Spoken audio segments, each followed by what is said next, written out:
Hi hello అండి నమస్తే. ఇది వచ్చేసి పిండి గిర్ని అనమాట. పిండి గిర్ని దగ్గరికి వెళ్ళింది ఎందుకు అనుకుంటున్నారు కదా. సో మురుకుల పిండి పట్టిద్దామని. మురుకుల పిండి అంటే చాలామందికి తెలియదు కదా. మా మమ్మీ వాళ్ళ సైడ్ అయితే కారపూస కార చుట్టాలు అంటారు. మా హస్బెండ్ వాళ్ళ సైడ్ అయితే మురుకులు అంటారు. సో అదే చేద్దామని చెప్పేసి పిండి పట్టించుకొని వచ్చినాను. బట్ నైట్ చేయలేదండి.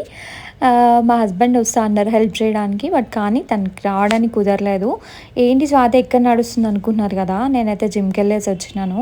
ఆ రోజు వెళ్దామని మొత్తం రెడీ అయిన తర్వాత ఇంకా నా బైక్ కీస్ చూస్తే బైక్ కీస్ లేవు. ఎక్కడున్నాయా అని మా హస్బెండ్ కాల్ చేస్తే, అయ్యో స్వాతి నేను మార్నింగ్ బయటకు వెళ్ళినప్పుడు ఆ బైక్ కీస్ నా పాకెట్లోనే వేసుకొని వచ్చేసానని చెప్పిండు.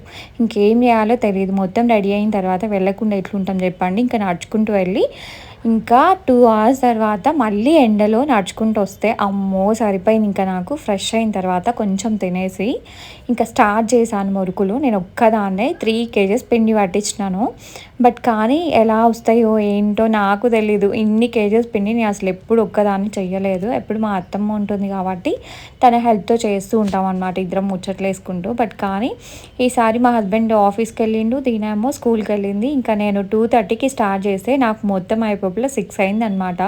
ఎందుకంటే మొత్తం అంతా నేనే చేసుకోవాలి కదా.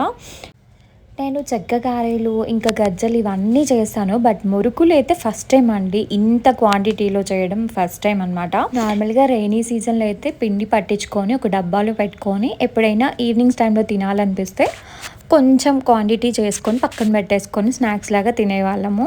బట్ ఇంత క్వాంటిటీ అయితే ఎప్పుడు చేయలేదు.